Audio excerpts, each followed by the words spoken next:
Stangibelisco here, proprietor and operator of amateur radio station W1, GV, Whiskey 1, Good Vibrations. It is the 11th of February, 2019. Just about exactly 5 years ago today, I got a funny notion in my head. I thought, I'm going to take a long winter vacation, an open-ended vacation to Wyoming, and see what's out there and see what the place is like when it's at its worst weather-wise. At that time, I had a big Toyota Tundra truck called Big Number 8. That's what I called it. And it had a ham radio station in it. You can watch a whole playlist of videos about this little vacation in my playlist Wandering the West. I think there's about 20 or 30 videos in that playlist, and I was out there at that time looking for real estate, possibly wanting to move out there. And I looked at several places. One of them was a cabin on top of Casper Mountain, and the other one was a trailer in the desert northeast of Cody, Wyoming. And I actually bought the trailer and its 1 1/4 or 2 acre property, desolate location view-wise, spectacular desolation I called it, but perfect for flying kite-supported ZEP antennas on 160 meters. Such an antenna would be approximately, as I recall, close to 500 feet long. And I had visions in my head of paradise on 160 meters. And it was a remarkably good condition, that trailer. It was well done up inside, just about like a house. But I finally bought it and rented it out for a while to someone who eventually bought it from me. And at that time, it looked like a possibility that I might move out to Cody, Wyoming.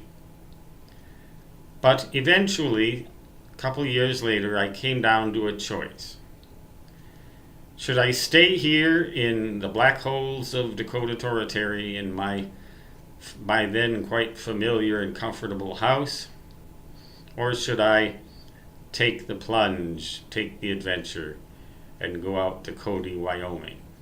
It was a fateful decision in a way, because back then, just about maybe 3 years ago, when I did sell that house to that renter, my health was much better than it is now, and I never dreamed that I'd need to do things like take taxi cabs to the hospital to get myself looked at, that I'd end up actually going into a hospital.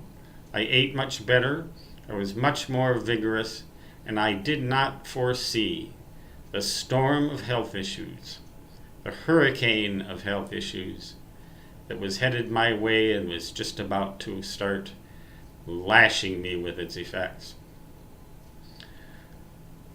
It turns out, I guess I made the right decision, and I now have a modest ham radio station, and I have been transformed from a hearty soul into a rather sickly old man in a fast, at a quick rate that I never saw coming.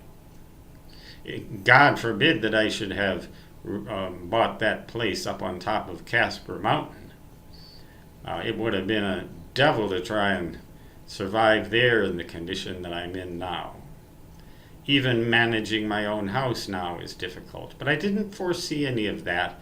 I just made the decision based on the familiar is known as the devil you know, the unfamiliar is the devil you don't, or something like that. But I recommend you watch that series of videos, that playlist called Wandering the West, where I had Mobile, CW, and did a whole lot of things with ham radio that I still have the station that occupied that truck, and I actually measured its marine battery voltage today to see if it had retained the charge. I haven't charged it for over a year, and the thing still has enough juice left in it to run that I forget what the name of the radio was. It was a Yaesu radio, designed primarily for single sideband, but I set it up for CW. CW, of course, being my number one love, always has been. Set the key or speed at a good, comfortable 18 words a minute. When you're operating mobile and you have all these controls to work, you better preset them before you get in motion so you don't end up looking off the road too much. You want to set it up and get to a frequency, and at that time band conditions were just remarkably good. An amazingly robust opening of the ionosphere allowed for all kinds of contacts with 30 watts of output power all over the world, primarily on 20, 17, 15, 12, and 10 meters, and I believe even occasionally 6 meters.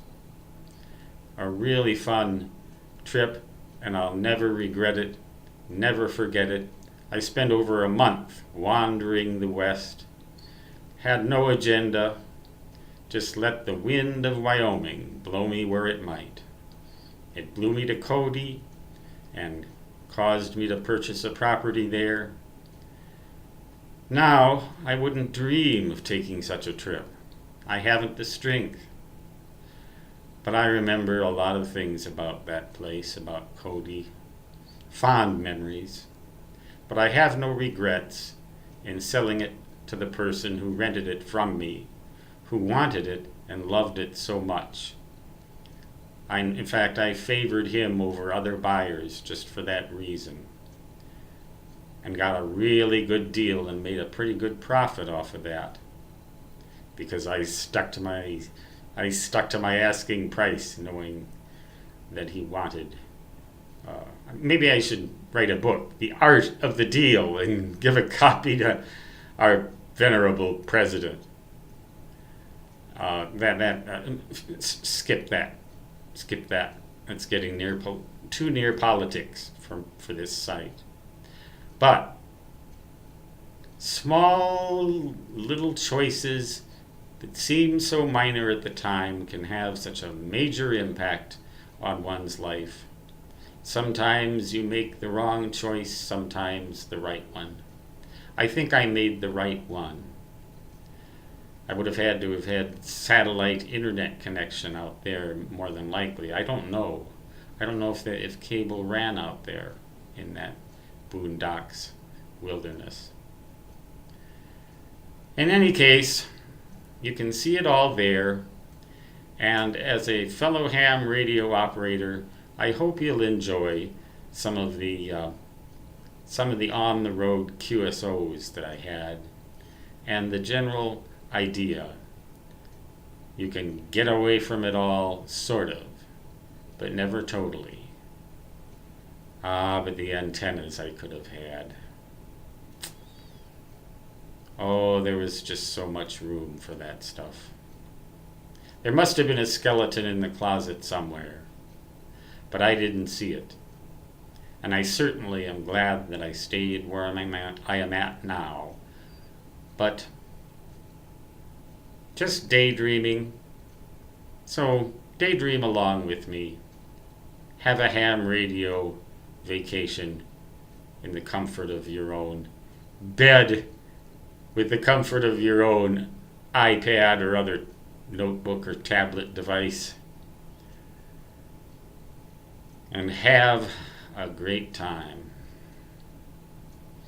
Stan Gibilisco, W1GV, saying 73, and so long, which, then as now, and forevermore in my native fist, shall translate to Da da da da da da.